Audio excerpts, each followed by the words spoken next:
also in Macedonia you have. Македонија многу добро се справи со кризата, економската криза не ја засегна толку колку што ги засегна другите европски земји. Очекуваме веќе во 2014 година со уште поголемо темпо да се одвива развојот на државата, а при тоа банките ќе имаат активна улога во сите тие нешта. И како што веќе реков, очекуваме Македонија еден ден да стане придружна, односно полноправна членка од сегашната придружна членка на нашата банкарска асоциација. Ова е добра можност да се разговара банкарите во регионот и пошироко оние кои доаѓаат од Европа да разменат мислење за најновите случувања во поглед на регулативата, новите иницијативи кои што се при Базелскиот комитет за супервизија, особено со имплементирањето на Базел 3 стандардите, а исто така можности да се разменат мислења за некои нови производи, нови услуги кои што функционираат во други земји и какво е искуството од примената таму. Македонскиот банкарски систем ја задржува стабилноста и натаму. Оваа година, од почетокот на годината, веќе имаме позитивни движења и во економијата. Наскоро очекуваме, кој официјално ќе биде објавен податокот за бруто домашен производ за првиот квартал. Нашите проценки се дека првиот квартал имаме веќе закрепнување на македонската економија. Сметаме дека македонските банки кои што имаат потенцијал и од аспект на капитал и од аспект на ликвидност ќе го препознаат моментот и ќе поддржат економијата во овој критичен момент кога трендот во економијата се прекршува и веќе тргнува нагоре.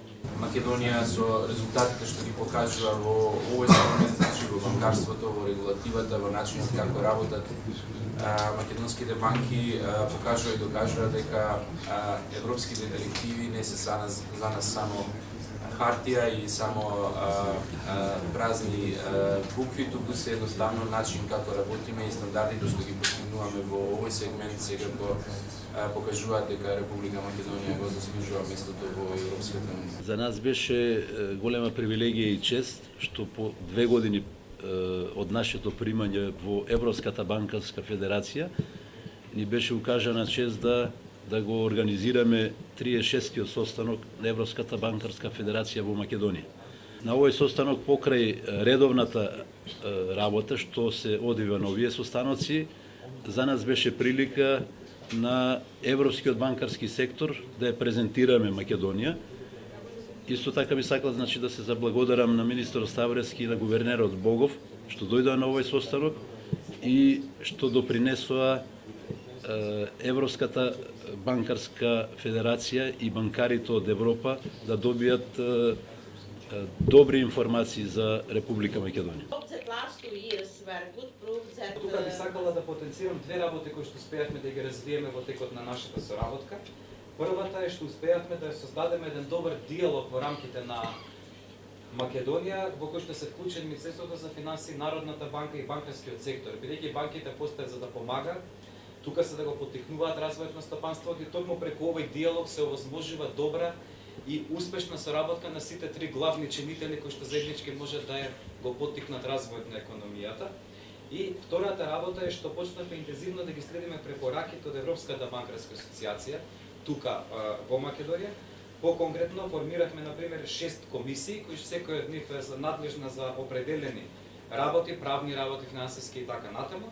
И во рамките на тие комисии се одвива една тековна работа. По-конкретно покануваме стручни лица, експерти од другите европски земји да споделуваат нивни искуства со банките тука. И сето тоа се прави во интерес на општото добро и општиот напредок на државата, па се надевам дека овој успех ќе продолжи да се одвива понатаму во иднина.